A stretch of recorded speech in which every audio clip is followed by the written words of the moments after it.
那么此刻呢，让我给这车做一个100%的打分，我只能给它打68分。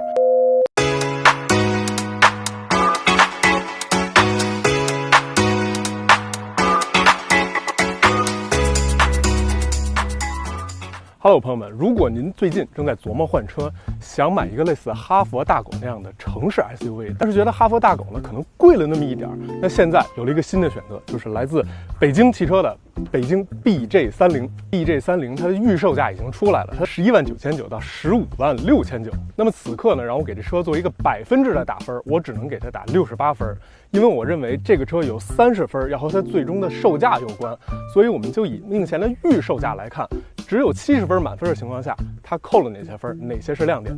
我们首先看一下它的外观啊，它的外观呢用的就是 BJ40、BJ60 这一套的家族式的前脸，它呢显起来更萌、更年轻一些，尤其看这个日间行车灯，对吧？萌萌的、圆圆的这种感觉。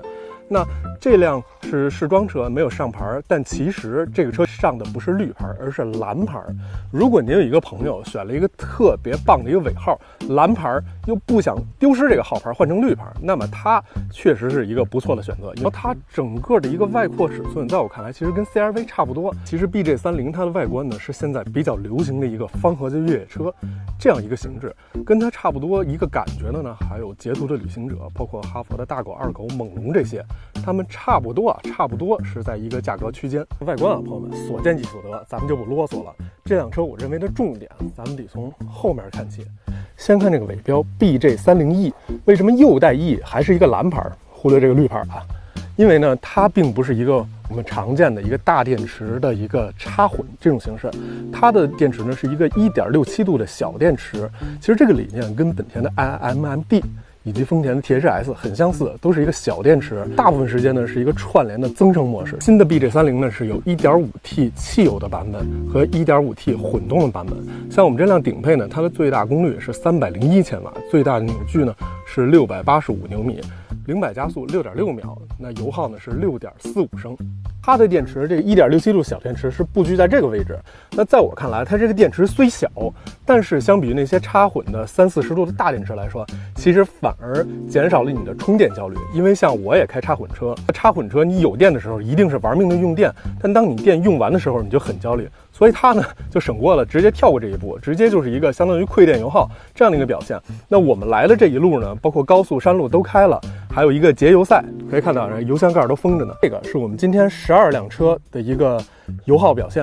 我是6号车，6.0升。那我们这车呢是2个男生2个女生，全程开空调。那经历了城市高速、城市拥堵以及山路，第一名的成绩是5.5升。其实这么看下来，它跟很多的插混车的混动模式的油耗基本大差不差。这辆车的亮点包括争议，我觉得也都集中在后备箱。其实像之前的静态的发布会上很多媒体提出了这个问题，但是这个口目前我们看啊，这是一个试装车，好像是取消了这个感觉用处不大的220伏输入接口，那有一个220伏150瓦的一个输出接口，给无人机、电脑充个电没问题。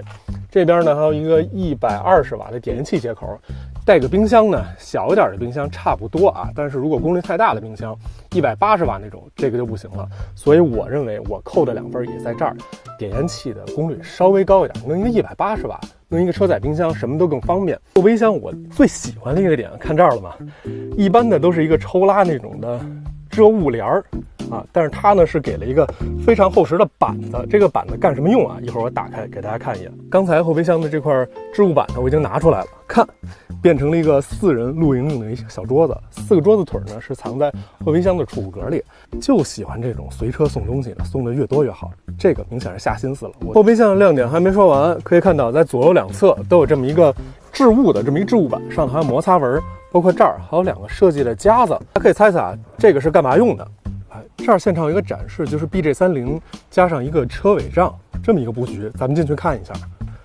刚才我躺了一下，我的身高1.8米，刚刚好能躺下，所以差不多这么一个尺寸。它的好处呢是后排靠背放倒之后非常的平。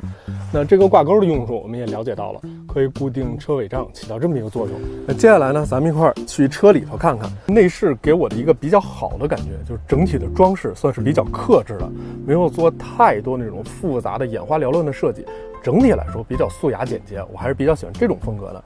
那像无线充电板，包括大屏其实都有。那车机的流畅度呢？我们这是辆试装车啊，但是体验下来也还是不错的。说完了优点呢，说一些我觉得还可以提升的，比如说像换挡机构这样。它是这样一个换挡机构，这儿是驾驶模式的调整，看起来是金属的，但是当你摸上去，它是一个塑料材质的情况下，就会感觉这个手感跟预期稍微有点不对位，所以这样摸上去的触感呢，反而我觉得不如一些哑光磨砂的硬塑料这样更好，或者可以再简洁一点，哪怕弄个怀挡，把这儿做成更多的储物空间，我觉得这也是一个选择。这个是不是有点太不灵不灵了？虽然驾驶模式的按钮，我觉得这个设计有待提升，但是它的界面做的是不错的。我们看一下，随着调整，它可以看到舒适、雪地、沙地、泥地、涉水，还有运动、经济这几种模式呢，每个模式还对应的有一个小小的动画。其实这个感觉呢，就有点让我们想起了 Smart 那个车机。我觉得这个还是要点赞的，这个确实用心了。接下来咱看一下后排啊，它这个坐垫我的感觉还是比较柔软的，而且坐垫的长度呢也能差不多到膝盖这个位置，比较不错。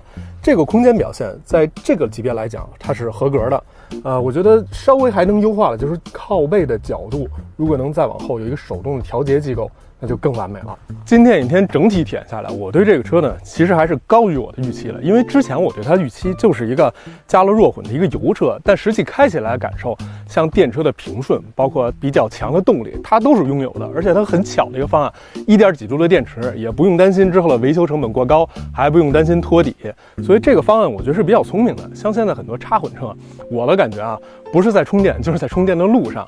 其实呢，你虽然没有里程焦虑，但是有充电焦虑。它呢，综合表现可能一个6、7升甚至5升的一个油耗，我觉得和他们的馈电油耗，即使有电的混动油耗也差不多。这个价位啊，我觉得是能接受的。说回它的整体评分，一开始我说了，100%有30分，我觉得取决于价格。那现在这个部分呢，我觉得能打一个65、68分吧。那剩下的评分就看它最终的价格能给我们多少优惠了。